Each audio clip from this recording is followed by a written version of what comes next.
나이가 든다고 하는 이 말 여러분도 좀 서글프세요. 현실이니까 그냥 받아들이셔야죠. 나이가 든다고 하는 말을 어떤 분은 이렇게 실감나게 표현했더라고요. 뭐라고 표현하느냐, 나이가 든다는 것은 세월이 자꾸만 지나가고 또 새로운 세월이 우리에게 온다고 하는 것은 그동안 내게 있었던 것들을 더욱더 소중하게 느껴지는 그러한 시간들이라고요. 우리 젊은 사람들은 이게 무슨 말인지 이해가 될까요? 이런 말이래요. 구체적으로 별것 아닌 것처럼 느껴졌던 나의 머리숱이 소중하게 느껴지고요, 또 머리카락이 하얗게 변하는 것을 보면서 검정 색깔의 머리카락이 그렇게 나에게는 소중했고요, 탄력 있는 피부가 소중했고 건강만큼은 신경 쓰지 않고 살았는데 그 건강이 어느새 내게 소중하게 느껴지더란 말입니다. 여러분, 이게 세월이 점점 나에게 쌓여진다고 하는 그 실질적인 느낌들이래요. 우리의 외모와 건강뿐일까요? 이런 표현들도 있습니다. 나이를 먹는다는 것은 내게 가까이 있고 소중한 사람들을 떠나보낸다고 하는 뜻이기도 하고요, 그렇기 때문에 언젠가는 떠나보내기에 내게 남은 사람들이 그만큼 소중하다고 하는 뜻이기도 하고요, 또 살아갈수록 시간이 점점 지날수록 나에게 주어진 일들이 귀해지고요. 저 정말로 그런 생각해요. 사람들에게는 때가 있다고 하는데요, 하나님의 귀한 사역을 감당할 때가 있고요, 그리고 그 사역을 놓아야 할 때가 있다는 거예요. 하나님께서 나를 쓰실 때가 있다고 하는 사실이 내게 다시 한번 기억되어지면 나의 사역이요, 정말 정신이 바짝 드는 것 같아요. 하나님께서 우리를 영원하게 쓰지 않으세요. 쓰실 때가 있다고 전도서는 우리에게 이야기해요.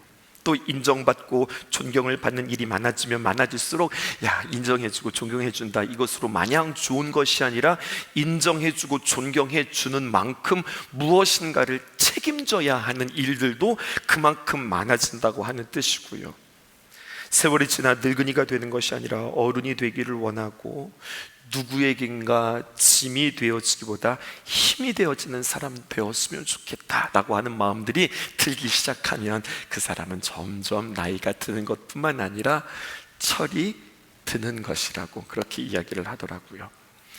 주기도문 8번째 강의입니다. 우리의 죄를 사하여 주시옵소서라고 하는 이 말씀을 만나면서 왜 세월의 이야기, 나이 이야기를 하는 걸까요? 이것을 한번 잘 연결해 보세요. 손경민 목사님의 은혜라고 하는 찬양이 있죠. 우리가 참 즐겨 부르고 참 애송하는 찬양이기도 한데요, 가사 이렇습니다. 한번 띄워보실까요? 내가 누려왔던 모든 것들이, 내가 지나왔던 모든 시간이, 내가 걸어왔던 모든 순간이 당연한 것 아니라 은혜였소.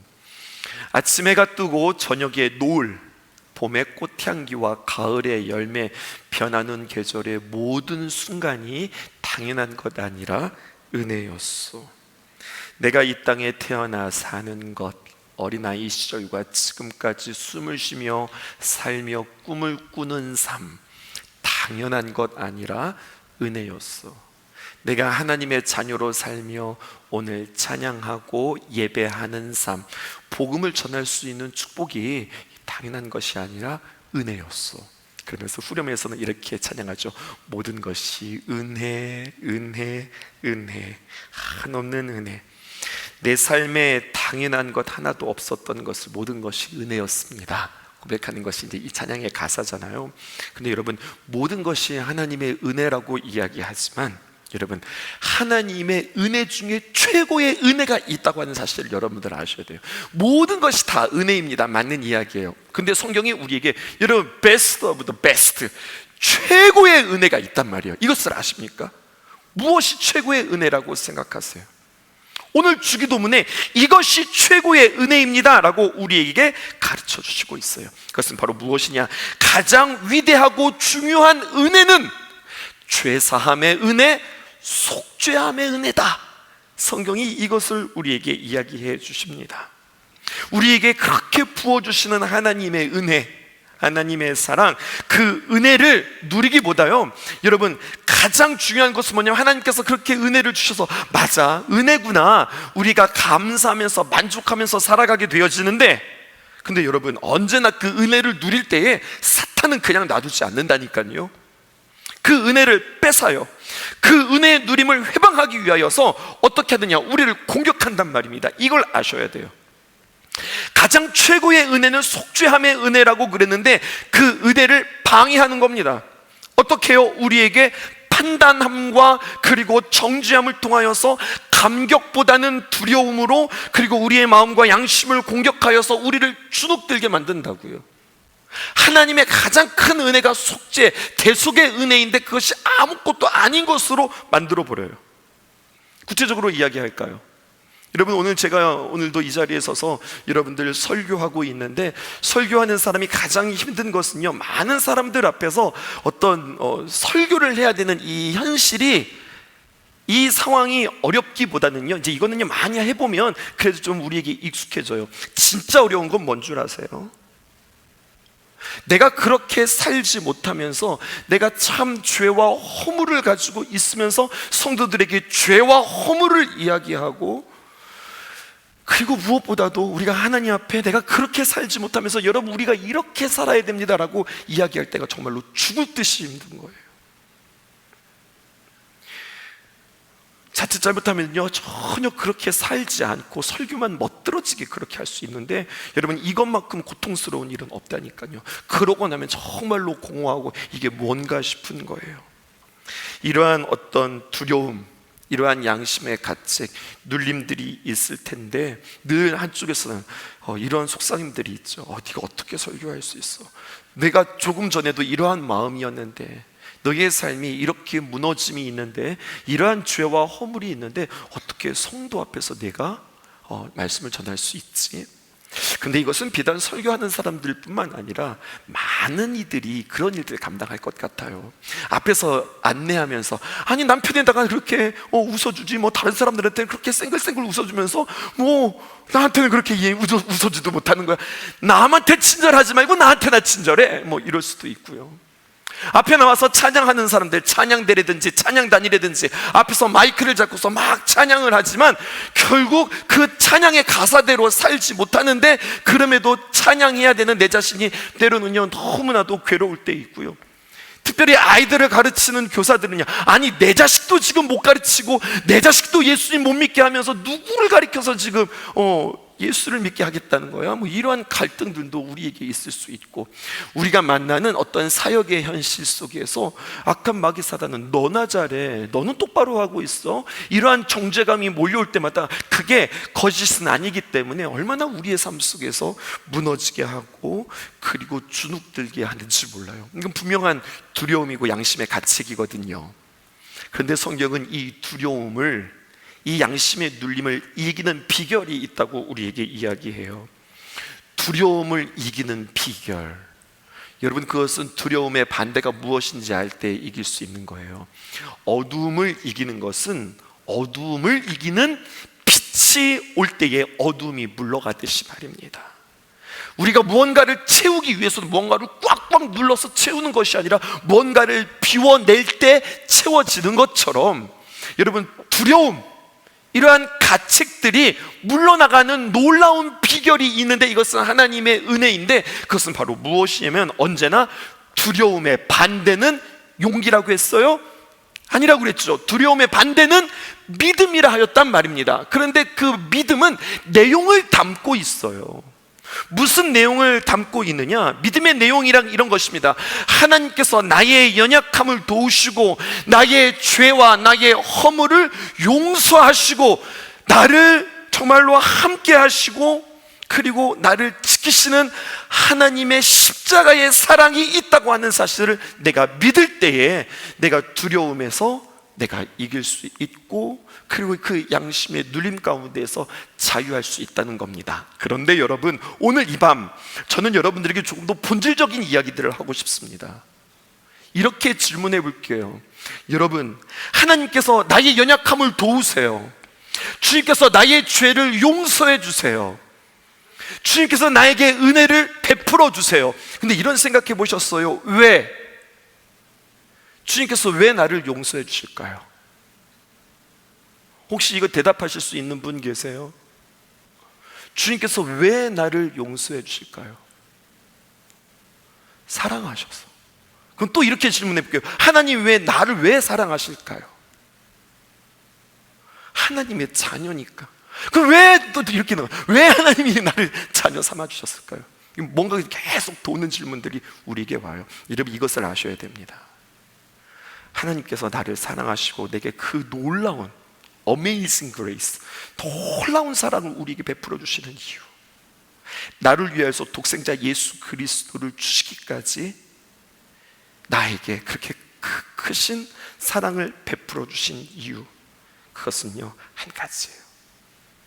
하나님께 있어서 내가 너무나 소중하기 때문에 그렇습니다. 하나님께서 나를 너무나도 소중하게 여기시기에 나를 쓰시고 나를 용서하여 주시고 나를 귀하게 여겨주시는 거예요. 여러분, 하찮고 흔한 것은요 소중하게 여기지 않아요. 방치하죠. 귀하고 소중하니까 아끼는 거예요. 저 그런 거 봤어요. 가방을 이렇게 들고 가는데요, 갑자기 비가 오는 거예요. 그러니까 어떻게 하냐, 가방을 가지고 머릿속에다 이렇게 얹는 거예요. 갑자기 가방이 우산이 된 거죠. 그래서 이 가방을 우산 삼아서 막 피하는데, 이런 사람 봤어요. 갑자기 비가 오니까요, 이 가방을 머리다가 싸는 게 아니라 자기 옷 속에다가 이렇게 딱 품는 사람 봤어요. 이 가방은 물에 젖으면 안 되는 너무나도 비싼 명품 가방인 거예요. 어떤 가방은 머리다가 이고 우산으로 대용으로 쓸 수 있는데, 어떤 가방은요 비 맞으면 안 되니까 자기의 품에다가 품는다니까요. 무슨 차이예요? 비싼 거니까, 소중한 거니까, 아낀 거니까 귀하게 여기는 거예요. 차라리 내가 비를 맞지 너는 비를 맞지 말아라, 뭐 이런 뜻 아니겠어요? 근데 여러분, 주님께서 우리를 그렇게 여기신다니까요. 어느 날 오늘 이 말씀을 준비하면서, 하나님 나를 왜 용서해 주세요? 하나님 나를 왜 이렇게 그렇게 귀하게 대해 주세요? 하나님 나를 그렇게 극진하게 왜 사랑해 주세요? 알고 봤더니 하나님이 나에게 너무나도 소중한 분이라는 거예요. 내가 하나님이 참 소중하기도 하지만 하나님께서 나를 그렇게 소중하게 여기신다는 거예요. 하나님이 우리에게 이렇게 말씀하시는 겁니다. 말씀을 근거로 애써서 우리가 믿어야 하는 것 중에 하나는, 하나님이 내가 하나님의 자녀가 된 것을 참 기뻐하시고, 참 부족하나마 참 죄와 허물이 많은 나지만 내가 하나님의 귀한 일들을 감당하는 것에 대해서 하나님께서 너무 기뻐하시고 나의 삶을 너무나도 응원해 주시고, 내가 하나님의 귀한 일들을 감당할 때에 하나님께서 그것을 보시면서 나에게 너는 십자가의 열매요 나의 고난의 보람이라고 말씀해 주시는 하나님의 귀한 말씀을 우리는 끊임없이 치열하게 우리는 붙잡으며, 우리에게 들어오는 감정, 우리의 마음, 우리의 두려움이 주님 앞에서 해결해야 될 줄 믿습니다. 두려움은 주님의 귀한 사랑으로 물러가게 되어지는 거예요. 주의 몸된 교회를 위하여서 수고하고 애쓰는 것에 대해서 참 기뻐하시고 하나님께서 응원하신다, 그냥 좋은 말들이 그냥 쭉 나열이 아니라 이것은 성경에 그대로 기록되어져 있고요, 우리는 힘을 써서 애써서 우리의 믿음을 동원하면서 애써서 믿어야 될 말씀이 바로 이런 말씀이라고 하는 거죠. 죄로 말미암아 죽게 되어진 우리가 예수 그리스도의 보혈로 말미암아 우리가 청결하게 되어지고 깨끗한 그릇이 되어서 하나님께서 가장 귀하게 여기시는 하나님의 귀한 자녀가 되었으니, 이것을 조금 더 성경적으로 말하면 죄로 타락하여서 죽을 수밖에 없었던 나를 하나님의 귀한 자녀로 찾으신 그러한 하나님의 귀한 역사이기에 우리는 너무나도 감격스럽고 감사해야 된다고 하는 말씀입니다. 여러분, 선포하되 무조건 선포하지 마세요. 예수님의 이름으로 물러갈지어다, 그냥 무조건 선포하지 마세요. 그 예수님의 이름이 무슨 뜻인지 여러분들 아셔야 해요. 예수님의 그 이름, 예수님의 이름으로 나를 하나님의 귀한 자녀 삼으실 만큼 하나님이 나를 그렇게 소중하게 여기시고, 주의 귀한 능력과 사랑과 보혈과 그 보호가 내 안에 있으므로 악한 마귀 사단 너는 나를 털끝도 건드리지 못한다, 이 귀한 믿음이 저와 여러분들 가운데 있기를 주님의 이름으로 축복합니다. 주님, 나를 용서해 주세요. 주님 나를 용서해 주세요. 그러면 그래 내가 너 용서한다. 이런 그냥 죄 용서를 구하고 죄 용서함 받는 것이 아니라 그렇게 내가 주님 앞에 나아갈 수 있는 자격, 그리고 그런 나를 바라보시는 하나님의 시선과 마음을 아는 것, 여기서부터 우리는 주기도문이 다시 시작되어야 하는 겁니다. 여러분, 그래서 우리는 자리에서 일어나면서 뭔가를 시작하면서 누구를 만날 때, 어떤 계약을 할 때에, 아니면 어떤 프로젝트를 시작할 때에, 새로운 첫걸음이 있을 때에, 새로운 알바 자리에 가서, 아니면 뭔가 내가 감당해야 될 일들이 있을 때에, 오늘도 내가 그 일들을 감당할 때, 주님 나 이제 일어납니다. 이제 시작합니다. 제가 슛 하면 주님께서 골인 해주셔야 되는 겁니다. 그렇게 주님과 나는 오늘도 같이 할 겁니다. 이러한 고백으로 주님과 함께 동행할 수 있기를 바랍니다. 사탄은 더 이상 나를 괴롭힐 수 없다 고백하는 거죠. 고린도전서 15장 10절에 있는 말씀입니다. 그러나 내가 나 된 것은 하나님의 은혜로 된 것이니, 바울이 이야기하는 거예요. 내가 되었다. 내가 전에는 어떤 자였는데 포획자요, 행악자요, 하나님의 원수된 내가 지금 나 된 것은, 하나님의 귀한 자녀가 되었을 뿐만 아니라 하나님의 귀한 사도가 된 것은 무엇으로 된 것이니? 하나님의 은혜로 되어진 것이니, 내게 주신 그 은혜가 헛되지 아니하며, 내가 모든 사도보다 더 많이 수고하였으나 내가 한 것이 아니라, 내가 늦게 사도가 되었으니 내가 더욱더 분발해서 더 열심히 그 사도의 반열에 껴야지, 이렇게 내가 열심히 한 것이 아니라, 내가 한 것이 아니요 오직 나와 함께 하신 그 하나님의 은혜가 나로 하여금 멈출 수 없게 했다. 나로 하여금 쉬지 않게 했다. 이 동력이 그에게 고백되어지는 거예요. 그의 동력은 바로 하나님의 은혜였다고 하는 거죠. 디모데전서 13장 14절을 통해서 1장 13절에서 14절 이렇게 고백합니다. 방금 제가 말씀드렸던 거죠. 내가 전에는 비방자요 박해자요 그리고 폭행자였으나 도리어 긍휼을 입은 것은 내가 믿지 아니할 때에 알지 못하고 행하였음이라. 주의 은혜가 그리스도 예수 안에 있는 믿음과 사랑과 넘치도록 풍성하도다. 이렇게 고백합니다.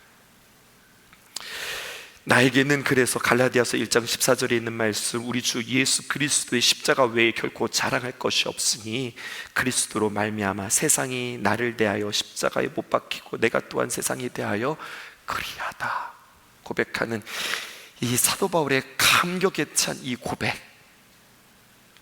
여러분 이 고백을 우리가 들으면서 사도 바울 그랬구나, 은혜를 많이 받았구나, 이런 것으로 끝나는 것이 아니라 그 감격, 그 은혜가 나에게는 있는가?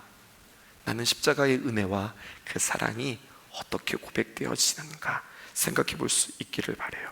여러분, 가장 중요한 것을 말씀드렸어요. 최고의 은혜는 뭐냐? 속죄함의 은혜. 나의 죄를 대속하신 하나님의 귀한 은혜. 왜 나를 대속해 주셨다고요? 하나님이 나를 태초부터 그렇게 소중하게 여기셨다는 겁니다. 이것을 알 때에 두 번째, 가장 위대하고 중요한 기도를 하게 되어지는 겁니다. 그것은 바로 무엇이냐? 복음을 구하는 기도로 이어지는 겁니다. 그러므로 누구든지 하나님께 우리 죄를 사하여 주시옵소서라고 기도하면 하나님께서는 그 기도를 들으시고 우리의 회개와 간구를 통하여서 우리의 모든 죄를 다 씻어주시는 거예요. 세상에서 가장 귀한 기도가 바로 이 기도입니다. 하나님, 나의 죄를 씻어 주시옵소서. 이 기도가 하나님께 진심 어리게 기도되어지지 않으면, 목마르게 애타게 몸부림쳐서 기도되어지지 않으면, 제 아무리 어떠한 위대한 삶이라 하더라도 우리의 모든 삶은 실패다. 여러분, 우리에게 가장 중요한 기도가 이것입니다. 하나님 앞에 의인은 없나니 하나도 없도다. 이게 무슨 말입니까? 모든 사람이 의인인데 죄를 지어서 그들이 의인이 하나도 없다, 이런 말이 아닙니다. 여러분, 강조하지요. 하나님 앞에 의인이 없다고 하는 이야기는 사람이 죄를 지어서 의인이 하나도 없고 죄인이구나 라고 하는 것이 아니라, 사람은 본래 죄인이기 때문에 그 어떤 누구도 의인이 없다는 이야기입니다. 이 중요한 이야기가 여러분 너무나도 어렵게 들리세요?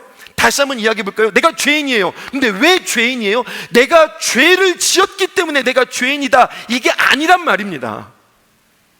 우리는 태어날 때부터 그냥 죄인이기 때문에 어쩔 수 없이 죄를 지을 수밖에 없는 그러한 존재라는 거예요. 근데 하나님께서 보실 때 이게 너무 안타까운 거예요. 죄로 태어나서 그냥 죄에 엉켜서 죄를 짓고 살아가는 우리. 그런데 주님께서 그런 우리에게 이제 너희는 더 이상 죄인이 아니라 하나님의 의인으로 살라고 우리의 신분을 바꾸신 하나님의 귀한 역사가 우리에게 있는 거예요. 그러니까 여러분, 하나부터 열까지 반듯하고 훌륭하고 아름다운 삶을 살기 위해선 애쓰고 노력하고, 그리고 우리가 힘써서 우리의 삶을 더욱더 절제 있게 질서를 잡아서 우리가 힘쓰고 노력해서 되는 것이 아니라 정말로 참 아름답고 가치 있고 귀한 삶을 살기 위해서는 첫 번째 죄 용서함을 받으셔야 된다는 이야기입니다. 이 문제를 먼저 주님 앞에 해결하셔야 되는 거예요. 죄 사함을 받아야만, 하나님 앞에서 용서함 받아야만, 하나님께서 나를 새롭게 해 주셔야만 내가 진짜 목사가 될 수 있고, 내가 참된 부모가 될 수 있고, 내가 참된 리더가 될 수 있고, 내가 참된 사명자가 될 수 있고, 내가 어른들 앞에서 내가 참된 자녀가 될 수 있다는 거예요. 이것이 해결되어지지 않고 이것이 간절하게 주님 앞에 기도되어지지 않으면 나의 삶 속에서 어떠한 노력이 있다 할지라도 이것은 나에게 어떤 의미도 되어지지 않는다는 겁니다. 그러므로 우리는 겸손하게, 그리고 진지하게 하나님 앞에서 나는 죄인으로 태어나서 죄를 지을 수밖에 없는 죄인이니 주님, 내가 이것을 인정하고 고백하면서 하나님, 나의 연약함을 주님께서 도와주시기 원합니다. 나의 연약함을 주님 앞에 아뢰며 기도하는 기도, 나의 죄를 사하여 주십시오.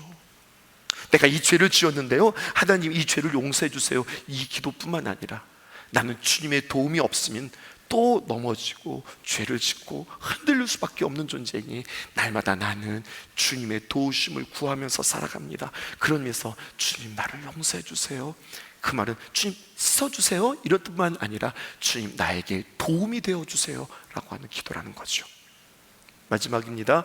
이렇게 가장 큰 은혜가 무엇이냐? 속죄함의 은혜다. 이것을 깨닫고, 그래, 이것이 가장 귀한 은혜이니 날마다 이것을 우리가 구하면서 살아가야 되겠다 하면서 하나님, 나를 십자가에서 날마다 용서해 주십시오라고 하는 기도를 우리가 끊이지 않고 한다면, 그렇게 해서 기도의 실천이 우리에게 있었으면 이루었다, 이것으로 끝나는 것이 아니라 성경은 한 가지를 더 우리에게 도전하고 있습니다. 그것은 바로 무엇이냐면 가장 위대하고 중요한 실천, 그것은 너희가 복음을 경험하고 복음을 누렸으면 이 복음을 실천하면서 살라.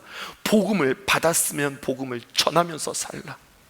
하나님의 귀한 은혜가 나에게 임하였으면 그것을 다시 한번 흘려보내면서 살라. 주님께서 우리에게 이렇게 초청하시는 거죠.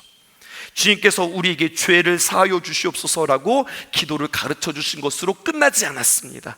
붙여서 설명하시는 것은 바로 무엇이냐? 용서에 대한 대목입니다.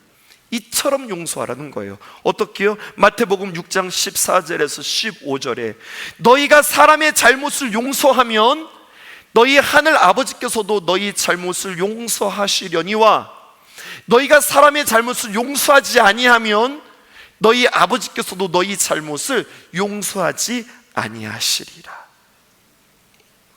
여러분, 이 말씀 준비하면서 저는 한 가지 궁금한 게 생겼어요. 여러분들을 바라보면서, 여러분들은 나 말이에요, 그냥 눈빛으로만 저에게 대답해 주세요. 나는 용서할 사람이 있어요? 아니면 내 자신이 용서함을 받아야 될 사람이에요? 이거 한번 대답해 보세요. 눈으로 대답해 주세요. 여러분은 내가 누군가를 용서해야 되는, 그런 용서해야 될 사람이 있습니까? 아니면 나는 누군가로부터 난 사실 용서함을 받아야 되는 사람이에요, 이런 사람입니까? 나는요, 용서할 것도 없고 용서받을 것도 없고 이런 것들도 있을 수 있겠죠. 또 반대로 이런 것도 있겠죠. 내가 용서해야 될 사람도 있고요, 또 내가 용서받아야 되는 그런 모습도 있고요. 중요한 것은 우리가 하나님 앞에 용서를 받았으면 그 용서를 실천하면서 살아가라고, 그렇게 살라고 주님께서 우리를 용서해 주셨다고 주님께서 우리에게 말씀해 주고 계세요. 그 유명한 말씀, 이것은 굳이 설명하지 않고 여러분들과 제가 쭉 읽으면 그냥 다 이해할 수 있는 말씀입니다. 마태복음, 그래서 좀 이 내용이 길기도 해요. 그래도 한번 다 읽어볼게요. 마태복음 18장 21절에서 35절에 있는 말씀 우리 함께 교독하겠습니다. 그때 베드로가 나와서 이르되 주여, 형제가 내게 죄를 범하면 몇 번이나 용서하여 주리이까? 7번까지 하오리이까? 예수께서 이르시되 내게 이르노니 7번뿐만 아니라 7번을 70번까지도 할지니라. 7번뿐만 아니라 7번씩 70번까지도 해라 라고 하면서 한 가지 이야기를 해주시죠. 뭐라고 이야기하느냐? 23절입니다. 그러므로 천국은 그 종들과 결산하려 하던 어떤 임금과 같으니 결산할 때에 10,000달란트 빚진 자를 하나를 데려오매 갚을 것이 없는지라 주인이 명하여 그 몸과 아내와 자식들과 모든 소유를 다 팔아 갚게 하라 하니 그 종이 엎드려 이르되 내게 참으소서 다 갚으리이다 하거늘 그 종의 주인이 불쌍히 여겨 놓아보내며 그 빚을 탕감하여 주었더니 그 종이 나가서 자기에게 100다나리온 빚진 동료 한 사람을 만나 붙들어 목을 잡고 이르되 빚을 갚으라 하매 그 동료가 엎드려 간구하여 이르되 나에게 참아주소서 갚으리이다 하되 허락하지 아니하고 이에 가서 그가 빚을 갚도록 옥에 가두거늘 그 동료들이 그것을 보고 몹시 딱하게 여겨 주인에게 가서 그 일을 다 알리니 이에 주인이 그를 불러다가 말하되 악한 종아 내가 빌기에 내가 내 빚을 전부 탕감하여 주었거늘 내가 너를 불쌍히 여김과 같이 너도 내 동료를 불쌍히 여김이 마땅하지 아니하냐 하고 주인이 노하여 그 빚을 다 갚도록 그를 옥졸들에게 넘기니라. 함께 할까요? 너희가 각각 마음으로부터 형제를 용서하지 아니하면 나의 하늘 아버지께서도 너를 이와 같이 하시리라. 여러분, 용서란 무엇일까요? 그래, 내가 덮어줄게. 내가 용서해줄게. 그래, 내가 네 죄를 사노라. 여러분, 이게 용서가 아니라는 거예요. 용서란 무엇이냐? 내 품으로 품어주는 겁니다. 그리고 그냥 없었던 일로 해줄게, 이것이 아니라 전혀 기대하지 않았던 그를 기다리며 또다시 그에게 기대를 품어주는 겁니다. 용서하면은요, 이제 지적하지 않아요. 용서하면 그래, 용서해줄게 하고서 그냥 너는 너대로 나는 나대로 살아가는 것이 아니라 용서하면 그 사람을 더 가까이 대하는 겁니다. 용서하면 주지 않았던 것들을 이제 용서했으니까 주는 겁니다. 하지 않았던 말을 하는 것이고 주지 않던 사랑을 주는 것, 이게 용서하는 거예요. 그냥 내 감정만 딱 털어내는 것이 이게 용서가 아니라 용서를 우리에게 이렇게 이야기하는 거예요. 그러니까 사람을 끝까지 미워하지 않을 수 있다는 것이 우리에게 얼마나 큰 축복인지. 근데 반대로 사람을 미워하여 사람을 끝까지 용서하지 못하고 산다는 것이 그 사람에게서 얼마나 큰 불행인지 성경은 우리에게 이야기하는 거예요. 여러분, 나태주 시인의 풀꽃이라는 시 여러분들 잘 아시죠? 아주 간단한데 이런 의미예요. 이런 겁니다. 자세히 보아야 예쁘다. 오래 보아야 사랑스럽다. 너도 그렇다. 시가 이게 다예요. 자세히 보아야 예쁘다고 말하는 거거든요. 오래 보아야 사랑스럽다고 이야기한단 말이에요. 그리고 마지막은 너도 그렇다 이렇게 이야기하는데 이것은 굉장히 스윗하고 그냥 달콤한 낭만적인 시처럼 들리는 것이 아니라 여러분, 이것은 결코 달콤하거나 낭만적인 이야기가 아니라 사실 우리의 삶을 꼬집는 이야기예요. 저는 이거 이렇게 해석했어요. 어떤 얘기인가 하면은요, 자세히 보아야 예쁘다라고 이야기하는 건데요, 사람들은요 어떤 것도 자세히 보지 않는다는 현실을 지금 고발하고 있는 거예요. 왜냐하면 우리 너무나도 바쁘니까, 시간에 쫓기기 때문에 내가 뭔가 서두르면서 어떤 대상을 자세히 바라보는 여유와 그 넉넉함이 나에게 없는 겁니다. 거의 불가능한 거예요. 그렇기 때문에 자세히 보지 못해요. 또 시간이 없으니까 어떻게 합니까? 오래 보아야 그게 예쁜 거를 아는데 오래 보지 못합니다. 오래 보아야 사랑스럽다고 말할 수 있는데 여러분, 우리는 그 누군가를 이렇게 오래 보지 않고 그냥 잠깐 보고 그냥 내가 딱 판단해버리고 마는 거예요. 이 시대는 아날로그 시대가 아니라 디지털 시대라고 이야기하죠. 주어진 시간이 우리에게 늘 바쁜 시간이에요. 그리고 엄청나게 빠른 속도와 그리고 처리와 그리고 무언가를 선택하면서 살아가고 있기 때문에 사람들이 어딘가에 이렇게 머물러 있거나 그리고 넉넉하게 바라보거나, 심지어는 그래서 이러한 휴가도 있다면서요. 아무것도 하지 않고 멍 때리고 있는 거, 더도 말고 30분만 아무것도 하지 않고 멍 때리고 있는 거, 심지어는 멍 때리기 콘테스트 이런 것도 하잖아요. 그냥 잔디밭에 앉아 있고서 누가 끝까지 멍 때리고 있나, 그런 사람들에게 상을 주기도 하는 이런 시대인 거잖아요. 바라본다고 하는 습관이 우리에게서 사라지고 있고요. 오래 보는 것들이 우리에게 익숙해지지 않아서 사랑해하지 못하고 또 예뻐 보이지 않는 거예요. 근데 이것을 우리에게 이렇게 적용하는 거죠. 정말 용서해 줄 수 없는 큰 죄를 지은 사람이 여러분들에게 있을 수 있어요. 근데 여러분, 언제나 그럴 때마다 뭐를 생각해야 되느냐, 그럼에도 불구하고 하나님께서 나를 오래 봐주시고 자세히 봐주시고 귀하게 봐주시면서 너는 참 귀하다, 너는 나에게 참 소중하다라고 이야기해 주시면서, 여러분, 그렇게 주님께서 우리를 용서해 주시고 우리를 기억해 주시고 우리를 기뻐해 주시는 거예요. 오늘 새벽 말씀에 아나니아와 삽비라가 말이죠, 하나님의 것을 이렇게 얼마큼 훔쳤다가 그 자리에서 곧바로 죽는 이야기가 성경에 기록되어져 있어요. 엄청 가슴이 찔렸어요. 왜냐하면 저도 그랬었거든요. 엄마가 헌금하라고 2,000원 줬는데 2,000원 중에서 1,000원은 내가 감추고 1,000원만 헌금 드렸던 그 모습은요, 아나니아와 삽비라랑 똑같은 거잖아요. 그런데 나는 살았어요. 여러분, 이게 무슨 이야기일까요? 그냥 단순히 숨기는 이야기가 아니잖아요. 하나님을 내가 얼마나 진지하게, 무겁게, 뜨겁게, 진중하게 하나님을 대하고 있는가.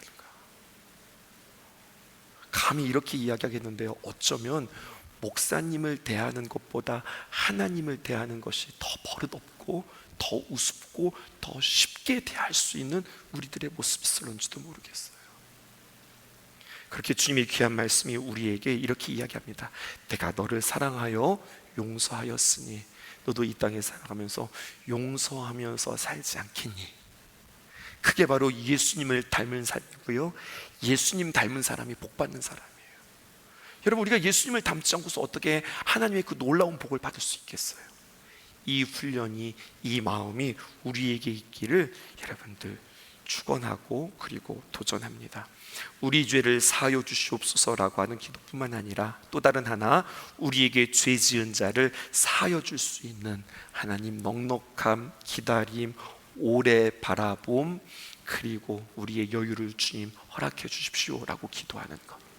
여러분, 이것을 날마다 기도하지 않으면 안 되는 거거든요. 날마다 이것을 기도하실 수 있기를 주님의 이름으로 축복합니다. 허무한 시절 지날 때, 깊은 한숨 내쉴 때, 그런 풍경 보시며 단식하는 분 있네. 고와 같이 너희를 버려두지 않으리. 내가 너희와 영원히 함께하리라. 성령이 오셨네, 성령이 오셨네. 내 주에 보내신 성령이 오셨네. 우리 인생 가운데 친히 찾아오셔서 그 나라 꿈꾸게 하시네. 억눌린 자 갇힌 자, 자유함이 없는 자, 피난처가 되시는 성령님 계시네. 주의 영이 계신 곳에 참 자유가 있다네. 진리의 영이신 성령이 오셨네. 성령이 오셨네, 성령이 오셨네. 내 주에 보내신 성령이 오셨네. 우리 인생 가운데 친히 찾아오셔서 그 나라 꿈꾸게 하시네. 성령이 오셨네. 성령이 오셨네. 내 주에 보내신 성령이 오셨네. 우리 인생 가운데 친히 찾아오셔서 그 나라 꿈꾸게 하시네. 성령이 오셨네. 성령이 오셨네. 내 주에 보내신 성령이 오셨네. 우리 인생 가운데 친히 찾아오셔서 그 나라